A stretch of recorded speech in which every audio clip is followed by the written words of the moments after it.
సోనియా గాంధీ గారు వస్తున్నారనేటువంటిది ఒక వాతావరణం అయితే తెలంగాణ వ్యాప్తంగా ప్రతి పల్లెకు ప్రతి సామాన్యుడికి రీచ్ అయింది. కానీ సడన్గా ఆమె రాక రద్దు అవ్వడం, సో దీనికి గల కారణాలు ఏంటి? ఒక్కొక్క రక కారణాలు చెప్తా ఉన్నారు. ఏం లేదు, సోనియా గాంధీ గారు తన అనారోగ్యం ఉన్నా కూడా ప్రజల కొరకు పనిచేస్తూ ఉంది. అహర్నిశలు దేశ రాజకీయాల్లో పాల్గొంటూ పనిచేస్తూ ఉంది. తెలంగాణ రాష్ట్ర ఏర్పాటు ఉత్సవాలు పాల్గొని అనుకున్నారు. కొన్ని అనివార్య కారణాలతో రాలేదు తప్ప రాజకీయ కోణాలు ఏం లేదు. దాంట్లో ఆలోచించాల్సిన అనుమానాలు పడాల్సిన అవసరం కూడా లేదు. సో అమరుల కుటుంబాల పూర్తి స్థాయిలో గుర్తింపు కావచ్చు, ఉద్యమకారులను గుర్తింపు కావచ్చు, పూర్తి స్థాయిలో జరిగిందంటారా ఈ షార్ట్ టైంలో? షార్ట్ టైం ఇట్టే జరుగుతుంది. మేమే కదా హామీ ఇచ్చినాము.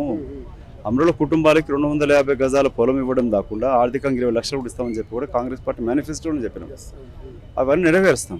5 సంవత్సరాల ప్రభుత్వం ఏర్పాటు జరిగింది. ఆ దృష్టిలోనే పనిచేస్తుంది రేవంత్ రెడ్డి గారు. పూర్తి చిత్తశుద్ధితో ఉన్నాడు. ఆ పని చేస్తే నెరవేరుస్తాడు కూడా. నిన్న సాయంత్రం ఎగ్జిట్ పోల్స్ విడుదలైన ఎగ్జిట్ పోల్స్లో చూస్తే మెజారిటీ ఆఫ్ అంతా కూడా ఎన్డీఏ కూటమి గురించి చెప్తా ఉంది. కొంత ఇండియా కూటమికి సీట్లు తగ్గుతాయని చెప్తా ఉంది. మన రాష్ట్ర విషయానికి వస్తే కూడా బీజేపీ కాంగ్రెస్ ఓ సీటు అటు ఇటుగా ఉన్నట్టుగా చెప్తా ఉంది. ఎగ్జిట్ పోల్స్ ఎగ్జాక్ట్గా రైట్ అయ్యే అవకాశం ఉందంటారా? కాంగ్రెస్ పార్టీ ఎప్పుడు కూడా ఎగ్జిట్ పోల్స్ని పూర్తిగా విశ్వసించలేదు, తిరస్కరించలేదు.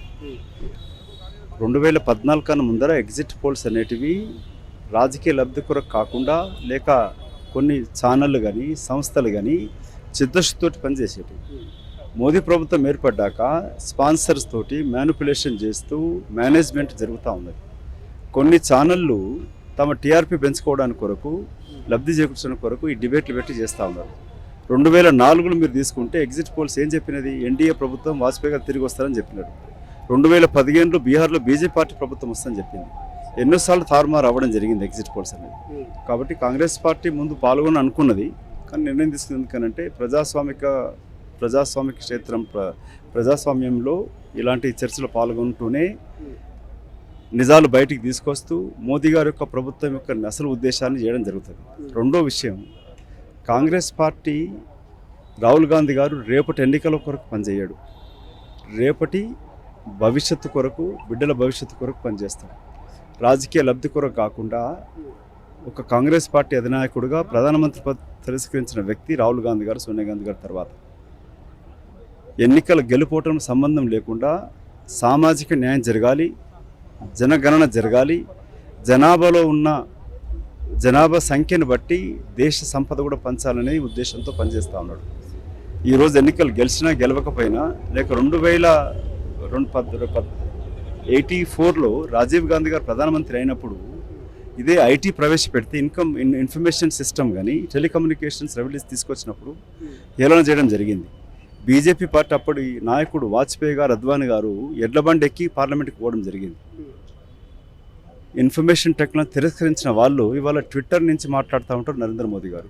అంటే కాంగ్రెస్ పార్టీ ఎప్పుడే కానీ దూరదృష్టితో పనిచేస్తారు. నెహ్రూ గారు కానీ, లాల్ బహదూర్ శాస్త్రి కానీ, రాజీవ్ గాంధీ గారు, ఇందిరాగాంధీ గారు గరీబీ హఠావో నుంచి జాతీయ బ్యాంకులను జాతీయం చేయడం కూడా ప్రజలకు, ధనవంతులకే కాకుండా సామాన్య ప్రజలు బ్యాంక్కి వెళ్ళి లోన్ తీసుకొచ్చుకునే అవకాశం కలిగించింది. లక్షలాది ఎకరాలు పంచించడం జరిగింది. సో కాంగ్రెస్ పార్టీ ఎప్పుడైనా దూరదృష్టితోటి 2004 యూపీఏ పక్షాన తెలంగాణ రాష్ట్ర ఏర్పాటే కాకుండా సోనియా గాంధీ గారు ప్రజలకు హక్కున్న రూపాన ఇవాళ ప్రతి సామాన్య ప్రజలు, మీరు కానీ నేను కానీ 10 రూపాయలు కట్టి ప్రభుత్వాన్ని ప్రశ్నించవచ్చు, ప్రధానమంత్రి నిర్ణయాన్ని ప్రశ్నించే అధికారాన్ని కలిగించింది సోనియా గాంధీ గారు, మన్మోహన్ సింగ్ గారు. సో కాంగ్రెస్ పార్టీ రాజకీయ గెలుపు కొరకు కాకుండా రేపటి బిడ్డల, దేశ ప్రజల భవిష్యత్తు కొరకే పనిచేస్తుంది. గెలిచినా ఓడినా కూడా అదే చిత్తశుద్ధితోటి కాంగ్రెస్ పార్టీ రాహుల్ గాంధీ గారి నాయకత్వాన్ని పనిచేస్తుంది. పక్క రాష్ట్రంలో కూటమిది గెలుపు ఖాయమంటూ ఎగ్జిట్ పోల్స్ అంటున్నాయి. దీని మీద మధుయాష్కి కామెంట్స్ ఏమైనా ఉంటాయా? పక్క రాష్ట్రం నేను అంత దానిపైన దృష్టి పెట్టలేదు. సో అది చెప్పే కదా, భిన్న అభిప్రాయాలు వస్తూ ఉన్నాయి ఒపీనియన్ పోల్స్లో కూడా. ఇవన్నీ స్పాన్సర్డ్ రిజల్ట్స్ చాలా మటుకు. సో ఇవి దాంట్లో మీరు ఏ ఒపీనియన్ పోల్ కూడా సైంటిఫిక్గా మీరు చూస్తే ఎంత శాంపుల్స్ తీసుకున్నారు, ఎన్ని వేల మంది తోటి తీసుకున్నారు. నా ఓన్ సొంత ఉదాహరణ చెప్తా. ఎల్బీనగర్ నేను కాంటాక్ట్ చేసినప్పుడు మొన్నటి ఎన్నికలలో నిన్న ఎగ్జిట్ పోల్స్ ఇచ్చిన కొన్ని సంస్థలే ఆ అధినేతలు నాకు కాల్ చేసి ఎగ్జిట్ పోల్ కన్నా ముందు, ఎగ్జిట్ పోల్స్ అయినాక ఒక 1% డిఫరెన్స్తో నువ్వు గెలుస్తున్నావు అని చెప్పినారు. గెలవలే. సో కాబట్టి వీటిపైన నా సొంత ఎక్స్పీరియన్స్ అట్లాగే ఉంది. కాబట్టి పక్క రాష్ట్రం కానీ, సొంత ఎలక్షన్స్ కానీ నిర్ణయాలు మహబూబ్ నగర్ ఎమ్మెల్సీ ఉప ఎన్నికలు ఉన్నాయి. ఫైనల్ గా ఈ పాట గురించి, లోగో గురించి ఏం చెప్తారు? మా యొక్క నిరసన వలన వెనకకు తగ్గింది కాంగ్రెస్ అనేటువంటి స్టేట్మెంట్ ఇస్తుంది. ఎట్లా చూస్తారు? కాంగ్రెస్ పార్టీ జవాబుదారీగా పనిచేస్తుంది.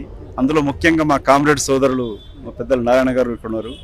యూపీఏ ప్రభుత్వం తీసుకున్న నిర్ణయాలలో ఎంప్లాయ్మెంట్ గ్యారంటీ కావచ్చు, హక్కు రూపాన ఇన్ఫర్మేషన్ చట్టం తీసుకురావచ్చు, ఇవన్నీ కూడా లెఫ్ట్ రైట్ పార్టీ అంటే కాంగ్రెస్ పార్టీ లెఫ్ట్ పార్టీ కలిసినప్పుడు పనిచేసింది.